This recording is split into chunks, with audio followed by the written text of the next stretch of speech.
حضرت ابراہیم بن ادہم رحمۃ اللہ علیہ ایک مرتبہ بصرہ کے بازاروں سے گزرے تو لوگ ان کے گرد جمع ہو گئے اور کہا، اے ابو اسحاق، اللہ تعالیٰ اپنی کتاب میں فرماتا ہے، مجھ سے دعا کرو میں قبول کروں گا، لیکن ہم کافی عرصے سے دعا کر رہے ہیں اور وہ قبول نہیں ہو رہی۔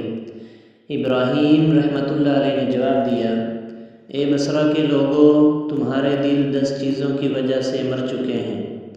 نمبر 1، تم نے اللہ کو پہچانا لیکن اس کے حقوق ادا نہیں کیے۔ نمبر 2، تم نے اللہ کی کتاب پڑھی لیکن اس پر عمل نہیں کیا۔ نمبر 3، تم نے رسول اللہ صلی اللہ علیہ وسلم سے محبت کا دعویٰ کیا لیکن ان کی سنت کو چھوڑ دیا۔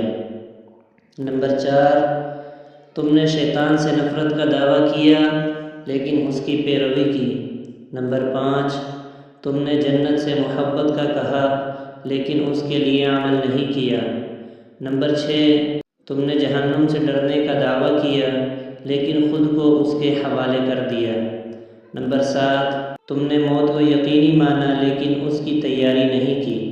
نمبر 8، تم دوسروں کے عیبوں میں مشغول رہے اور اپنے عیبوں کو نظر انداز کیا۔ نمبر 9، تم نے اپنے رب کی نعمتیں استعمال کیں لیکن شکر ادا نہیں کیا۔ نمبر 10، تم نے اپنے مردے دفن کیے لیکن عبرت حاصل نہیں کی۔ ابراہیم بن ادہم رحمۃ اللہ علیہ کو یہ فرماتے ہوئے سنا، سب سے بھاری اعمال وہ ہیں جو جسم پر سب سے زیادہ بھاری محسوس ہوتے ہیں۔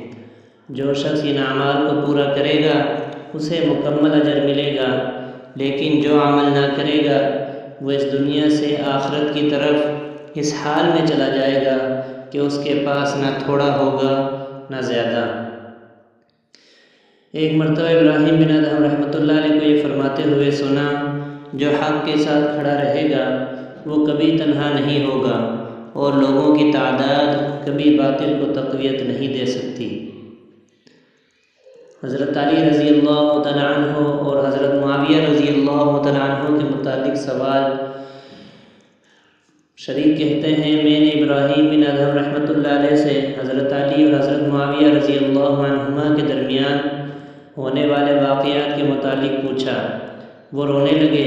مجھے اپنے سوال پر افسوس ہوا، لیکن پھر انہوں نے سر اٹھایا اور فرمایا، جو شخص خود کو پہچان لے وہ اپنی ذات میں مشغول ہو جاتا ہے، اور جو اپنے رب کو پہچان لے وہ اپنے رب میں مشغول ہو جاتا ہے اور دوسروں کی طرف توجہ نہیں دیتا۔